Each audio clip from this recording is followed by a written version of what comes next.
La desaparición del pequeño Emile conmovió a toda Francia.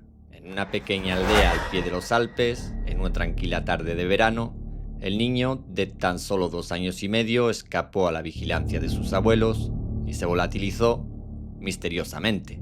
Dirección a Bocas del Ródano, donde esta mañana la investigación se ha centrado de repente sobre el círculo familiar del pequeño Emile. 20 meses más tarde y justo un año después del descubrimiento de su ropa y alguno de sus restos, la gendarmería registra el domicilio de sus abuelos y tanto ellos como 2 de sus hijos son puestos en detención provisional. Tras 48 horas de interrogatorios, son liberados sin cargos. Pero, ¿está la pista familiar descartada por completo? Hoy en Tras el Espejo analizamos minuciosamente todos los detalles de la desaparición de Emile y los complejos frentes abiertos que siguen sacudiendo el caso. Si aún no lo habéis visto, os recomiendo ver la primera parte que os dejo en las etiquetas de arriba antes de continuar con este vídeo. Poneos cómodos porque hoy entramos de lleno a la autopsia de los restos, los rumores del pueblo y los secretos del clan familiar, que los han llevado directamente a ser señalados como los principales sospechosos.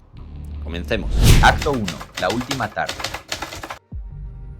El 7 de julio de 2023, como hacían cada verano, la familia Bedovini casi al completo deja atrás su vida habitual en la Bouilladís para refugiarse en la tranquilidad de los Alpes. En la casa de vacaciones se encuentran los abuelos de Emile, 7 de sus tíos y su hermana pequeña. Sus padres, sin embargo, no están allí en ese momento. A la mañana siguiente, la familia comienza el día limpiando la pequeña iglesia del pueblo. Se trata de un clan de profundas creencias cristianas que suele utilizar el santuario durante buena parte de sus vacaciones. Un detalle que define la rutina del entorno familiar, al que volveremos más tarde. Después del almuerzo, el pequeño Emile se va a dormir la siesta. Y sobre las 5 de la tarde, el abuelo del niño, junto a alguno de sus hijos, comienzan a cargar el coche con el objetivo de desplazarse, ya que tienen que construir un cercado para los caballos. En años anteriores, la familia solía guardar los caballos en la cerca de un vecino, pero este año, al parecer, esta opción ya no existe. Este vecino es familiar de un joven agricultor de la zona que al parecer le gusta andar un poco rápido con los tractores y las motos. Es precisamente esa mañana cuando se produce un hecho que los investigadores analizarían con lupa. El abuelo de Emile y este joven agricultor mantienen un altercado verbal. El motivo del desencuentro parece ser una serie de trabajos de explanación que el joven había realizado con su tractor cerca de la propiedad familiar y que al parecer no contaban con el agrado del abuelo. Un roce vecinal y un cambio en la rutina diaria que se produjeron horas antes de que el overnet cambiara para siempre. Tras despertar de la siesta, el entorno familiar deja de supervisar al niño durante unos momentos. Nos encontramos en el overnet, una pequeña aldea situada a mayor altitud que el propio municipio de Le Vernet. Para entender la complejidad de la pérdida es imprescindible analizar su geografía. El overnet es prácticamente un callejón sin salida. Existe una única carretera principal de entrada por la que obligatoriamente se debe salir. La única alternativa terrestre es un pequeño carril de tierra secundario por el que habitualmente no circula nadie. Un entorno cerrado de apenas una veintena de habitantes donde la presencia de cualquier vehículo extraño destaca de inmediato. Es en este espacio reducido donde se trazan los últimos movimientos confirmados de aquella tarde del 8 de julio. A las 17:15 horas, hasta 2 testigos diferentes ven al pequeño Emile caminando solo calle abajo, en dirección al lavadero del pueblo. Según consta en la investigación, al pequeño le gustaba acudir a esa zona para ver a unos conejos que se encontraban allí. A las 17:20 horas, 5 minutos después, uno de esos testigos, un vecino llamado Patrick, ve al abuelo de Emile bajar la misma calle acompañado por 2 de los tíos del niño. A las 17:30, 10 minutos más tarde, el mismo testigo observa a los 3 adultos subir de nuevo la calle en dirección a la vivienda. Eso sí, regresan sin el pequeño Emile. A partir de ese momento, al percatarse que el niño no está en las inmediaciones, se inicia una búsqueda interna. La búsqueda familiar no da resultados y a las 18:12 la abuela de Emil realiza la llamada telefónica a la gendarmería para denunciar formalmente la desaparición. Es entonces cuando comienza el despliegue oficial. Es en este primer despliegue donde las unidades caninas de la gendarmería arrojan el primer gran enigma del caso. Al darles a oler prendas del pequeño Emil, los perros rastreadores marcan un punto muy concreto, el lavadero de la aldea. El rastro del niño se detiene justo ahí. Si los perros marcaron este lugar y el rastro desapareció, se abren varias opciones sobre la mesa. O bien los animales perdieron el rastro debido a la cantidad de voluntarios que había buscando al niño y que contaminaron el suelo, o bien alguien lo metió en ese mismo punto en un vehículo. Cabe recordar también que si al niño en ese lugar lo cogen en brazos, el rastro en la tierra desaparece de inmediato. Hay que tener en cuenta que durante las primeras 48 horas la gendarmería no registró absolutamente nada. Ni la pequeña iglesia de al lado, ni las casas, ni los vehículos, ni los graneros de la aldea. Para las autoridades, en ese momento la prioridad absoluta era encontrar a un niño que se había perdido, no investigar un crimen. Un valioso tiempo que pudo haber sido perfectamente aprovechado por un tercero. De hecho, la iglesia y ese mismo lavadero volverían a estar en el punto de mira meses después, cuando la investigación dio un giro perturbador al recibir una carta anónima. El contenido de la misiva era tan preciso que los investigadores acudieron de inmediato al templo para confiscar por completo un macetero de madera situado junto a la entrada. Se lo llevaron para ser analizado minuciosamente en los laboratorios forenses, en busca de cualquier rastro biológico o fibra que justificara aquel misterioso mensaje. Los testigos ven al niño a las 5:15 y 5 minutos más tarde ven al abuelo y a 2 de sus tíos bajando en la misma dirección. Si todos estaban en la misma calle en un espacio de pocos metros y encima los perros indican que el niño llegó al lavadero, ¿en qué momento exacto se perdió Emil? Acto 2. Los secretos del cráneo. El caso da un vuelco definitivo el 30 de marzo de 2024, cuando una senderista local encuentra un cráneo a poco más de 1 kilómetro de la aldea. Días después se localiza un fragmento de tibia, sus zapatos sin cordones, sus calzones y su camiseta.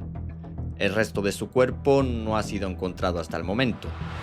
Tras meses de incertidumbre, la ciencia forense toma la palabra y los resultados de la autopsia arrojan datos que descartan por completo la teoría de una muerte plácida o de un simple extravío. En primer lugar, los análisis revelan un golpe severo en el hueso cigomático derecho, es decir, en el pómulo, incompatible al parecer con una caída leve. También queda descartado el golpe con un paragolpes, ya que el impacto sería más amplio, aunque podría haber sido provocado por la bola de un coche, una bici o un objeto contundente. En segundo lugar, el estudio de los distintos biotopos, es decir, la tierra, los insectos y los sedimentos adheridos a los restos, demuestra que el cuerpo no estuvo en ese lugar de manera continua durante los 9 meses. Los informes también revelan que estos restos habrían pasado un tiempo en un lugar agrícola, ya que también se encuentran restos de caca de murciélago y de gallina. Los gendarmes lo tienen claro. Alguien escondió durante un tiempo los restos y los depositó en el lugar donde fueron encontrados. Por último, los forenses examinan con lupa una serie de marcas que inicialmente parecían mordeduras de animales salvajes o carroñeros, muy comunes en la fauna de los Alpes. Sin embargo, los análisis de laboratorio demuestran que esas marcas no corresponden a dientes de animales, así que fueron causados por otra cosa. Con estos 3 elementos sobre la mesa, el traumatismo facial, el movimiento del cuerpo y las falsas mordeduras, la gendarmería descarta la hipótesis del accidente. Para los investigadores, la conclusión es clara. Se trata de un homicidio. La conclusión de los expertos nos permite considerar que la ropa y los huesos encontrados han sido transportados y colocados poco tiempo antes de ser descubiertos. El cuerpo no ha estado en el mismo lugar y en el mismo biotopo a lo largo del proceso de descomposición. Los expertos introducen la posibilidad de un tercero, en la desaparición y la muerte de Emile. Cabe resaltar que aunque se sabe que el niño sufrió un golpe fuerte, no significa que este sea el causante de la muerte, y a día de hoy todas las posibilidades siguen abiertas. Una vez que la ciencia determina que los restos fueron ocultados y movidos, la gendarmería redució el círculo a solo 17 personas. Las 17 personas que se encontraban en el overnet en aquel momento. Un sospechoso del exterior queda prácticamente descartado, ya que nadie vio coches extraños. No hay huellas de neumáticos y el análisis de las antenas telefónicas no reveló ningún teléfono móvil desconocido en la zona el día de los hechos. Ante este escenario, la investigación se centró en los dos únicos frentes que cobrarían más fuerza. El primero, que ya analizamos en el primer vídeo, era el del joven agricultor. Aunque la gendarmería terminó descartándolo tras comprobar su coartada, la familia de Emile sigue insistiendo en que esa vía no debería darse por zanjada. Sin embargo, al no encontrar la policía ninguna prueba material en el entorno del agricultor, todas las miradas se redirigieron de forma inevitable hacia el segundo frente: la propia familia Bedovini. Acto 3. La familia Bedovini. Los Bedovini son un clan numeroso de profundas e integristas creencias católicas practicantes. Está formado por Philippe y Anne, los abuelos de Emile, su madre, Marie, que tenía 25 años en el momento de la desaparición, y sus 9 hermanos y hermanas, de entre 7 y 23 años. Su aislamiento del sistema tradicional es tal que la educación de los hijos la ha impartido directamente la abuela, Anne, en el hogar. Ninguno de ellos ha asistido nunca a una escuela pública o privada. Para la opinión pública y los medios de comunicación, la familia de Emile se convirtió de inmediato en un enigma, ya que en la sociedad actual su estilo de vida resulta totalmente anacrónico. Es habitual encontrarse con una familia que decide cerrarse en sí misma bajo un hermetismo tan estricto y una devoción religiosa extrema. En un mundo hiperconectado, elegir vivir al margen bajo sus propias leyes espirituales es algo que inevitablemente despierta la sospecha y el señalamiento del entorno. Sin embargo, detrás de este muro de fe y privacidad, los testimonios del sumario revelan una desconcertante segunda cara, la de una familia que, a su manera, funcionaba dentro de la comunidad de la Buyadís. Lejos de ser ermitaños invisibles, varios de los hijos estaban perfectamente inscritos en el club de judo local y participaban en sus actividades con un comportamiento que los vecinos describen como ejemplar. Por otra parte, el patriarca, Philippe Bedovini, no es un hombre oculto en las sombras, más bien todo lo contrario, ya que es un osteópata reconocido en la región, con una clientela estable que siempre ha hablado bien de su profesionalidad. Nos encontramos, por lo tanto, ante una dualidad compleja. Por un lado, una estructura familiar tan cerrada, devota y particular que la sociedad actual tiende a mirar con recelo de forma automática. Y por el otro, unos ciudadanos que cumplían con su rutina social y laboral sin tachas aparentes. Es precisamente en esa frontera, entre el prejuicio que provoca su hermetismo y la realidad de sus actos, donde la gendarmería ha tenido que excavar para responder a la gran pregunta. ¿Esconden sus estrictas normas familiares el secreto de la desaparición de Emile, o es esto lo que les ha llevado a ser los sospechosos número 1 ante los ojos del mundo? Acto 4. El hermano Philippe. La Buyadís, el overnet. Y ahora, un tercer escenario entra de lleno en la investigación criminal. A unos 10 kilómetros del overnet se encuentra la aldea de Le Bouillard.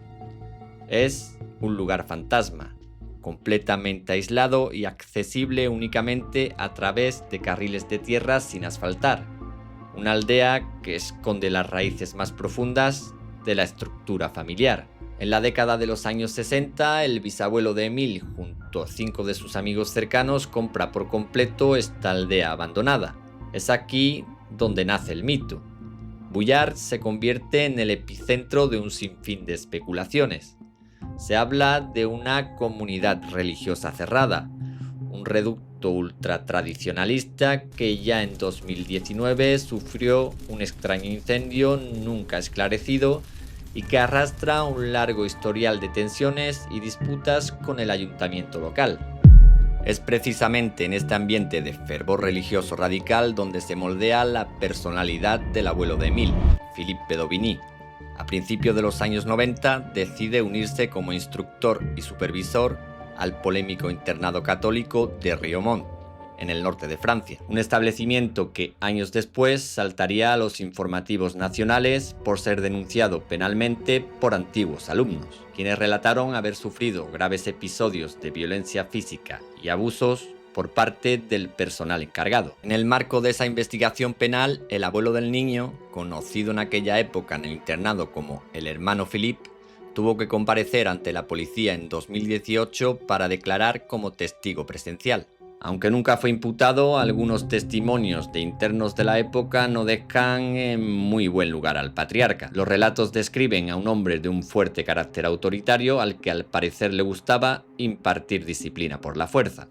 Yo recuerdo haberlo visto cogiendo impulso con su brazo para dar tortas, al punto de preguntarme cómo algunos consiguieron quedarse de pie. Este patrón de comportamiento rígido y autoritario parece haber acompañado al abuelo hasta la actualidad, manifestándose de forma implacable tras la desaparición de su nieto. El objetivo de su ira fue el padre Claude Guillot, el párroco que oficiaba en la capilla tradicionalista de los penitentes grises en Aix-en-Provence, la iglesia frecuentada habitualmente por los Bedovini y donde el propio sacerdote había bautizado al pequeño Émile. Poco después de perderse el rastro del niño, Philippe Bedovini descubre que el sacerdote ha facilitado una fotografía privada de la familia a los medios de comunicación. La reacción del abuelo es tajante y lanza un ultimátum a la comunidad. La familia no volverá a pisar el santuario mientras ese párroco siga oficiando la misa. La presión del clan surge efecto y en otoño de 2023 el padre Claude Guillot es apartado fulminantemente de sus funciones. Un año y medio después, y sumido en el ostracismo, el párroco se quita la vida. Una trágica ramificación más en este laberinto. Acto 5. El asalto a la Bouilladís. El caso va a dar otro giro inesperado. ¿O no? El 25 de marzo de 2025. Son las 7:30 de la mañana cuando el silencio de la Bouilladís se rompe por completo. En un despliegue masivo y simultáneo, la gendarmería asalta el domicilio familiar. Philippe Bedovini, su esposa Anne y dos de sus hijos mayores, Marthe y Maximin, de 20 y 18 años respectivamente, son puestos en detención provisional. La orden judicial es demoledora, sospechosos de homicidio voluntario y ocultación de cadáver. Mientras los 4 miembros del clan son trasladados a dependencias policiales, los agentes registran la vivienda de arriba abajo. No buscan solo documentos o tecnología, buscan rastros biológicos. El coche del abuelo y un remolque para caballos son incautados de inmediato y trasladados bajo estricta custodia a la sección de investigación de Marsella para ser sometidos a un análisis forense milimétrico. Durante casi 48 horas, la presión psicológica sobre los Bedovini es total. Los investigadores aplican una estrategia implacable: interrogar a los 4 familiares por separado y ponerlos cara a cara, frente a frente, ante 2 investigadores especializados. Sobre la mesa de interrogatorio se despliegan, por primera vez, elementos inéditos del sumario que la policía había guardado en estricto secreto. Pruebas, contradicciones horarias y detalles de los restos encontrados que la familia jamás imaginó que los agentes poseían. Sin embargo, el muro familiar resiste. Tras agotar el plazo máximo de detención, el fiscal se ve obligado a tomar una decisión. Ante la falta de una confesión o una prueba irrefutable de ADN que los vincule directamente con la muerte de Émile, los 4 son puestos en libertad. Ningún cargo formal es retenido contra ellos, aunque eso sí, la pista familiar no queda, a día de hoy, descartada por completo. Tras la puesta en libertad de los abuelos y los tíos, la investigación vuelve a sumirse en una calma tensa, pero la realidad judicial es implacable. Han pasado ya casi 3 años desde aquella calurosa tarde de julio en la que se perdió el rastro del pequeño Émile, y el expediente que acumula la Gendarmería se ha convertido en uno de los más colosales e intimidantes de la historia criminal francesa. Y sin embargo, a estas alturas, ninguna hipótesis ha podido ser descartada por completo por los jueces de instrucción. Un trágico accidente doméstico dentro del seno familiar, ocultado posteriormente por miedo a las consecuencias, un choque fortuito en los caminos por parte de un conductor que decidió hacer desaparecer las pruebas, o un acto criminal intencionadamente planeado aprovechando el aislamiento de la montaña. A día de hoy, todas las respuestas siguen encerradas en el mismo punto de origen. Alguien en la pequeña y hermética aldea de Lauvernet tiene la respuesta que los padres del pequeño, la justicia y toda Francia están esperando. ¿Qué le pasó realmente al pequeño Émile? Nosotros nos vemos en otra historia, tras el espejo.